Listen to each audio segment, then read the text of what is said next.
Assalamu alaikum everyone. Welcome to my channel Sheikh Musaddiq Informational.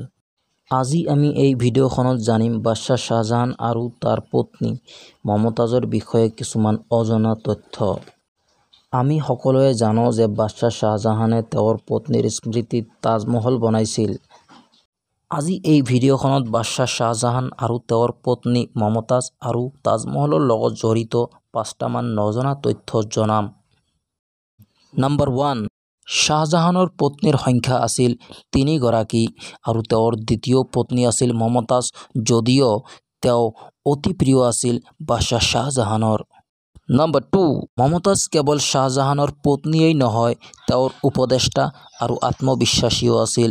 সামৰিক অভিযানত প্ৰায়ে তেওঁৰ লগত গৈছিল আৰু চোৰাংচোৱা আৰু ৰাজনৈতিক জ্ঞানৰ বাবে পৰিচিত আছিল।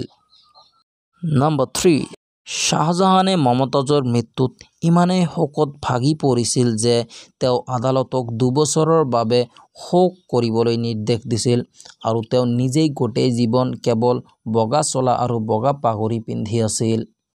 নম্বৰ 4, মুমতাজৰ স্মৃতিত নিৰ্মিত তাজমহলটো প্ৰথমে শাহজাহান আৰু মুমতাজ দুয়োৰে বাবে এক বৃহৎ সমাধি স্থল হিচাপে গঢ়ি তোলাৰ উদ্দেশ্য আছিল, কিন্তু অৱশেষত শাহজাহানক পুত্ৰ ঔৰংজেবে পদচ্যুত কৰি ওচৰৰ সুকীয়া সমাধি স্থলত সমাধিস্থ কৰে। নম্বৰ 5, মুমতাজ নিজে এগৰাকী কবি আছিল আৰু শাহজাহানলৈ লিখা চিঠিবোৰ উৰ্দু কবিতাৰ কিছুমান সুন্দৰ উদাহৰণ বুলি গণ্য কৰা হয়। আজিৰ ভিডিঅ'খন তোমালোকৰ কেনেকুৱা লাগিল কমেণ্টত জনাবা আৰু নতুন ভিডিঅ'ৰ কাৰণে মোৰ চেনেলখন ছাবস্ক্ৰাইব কৰি ৰাখিবা।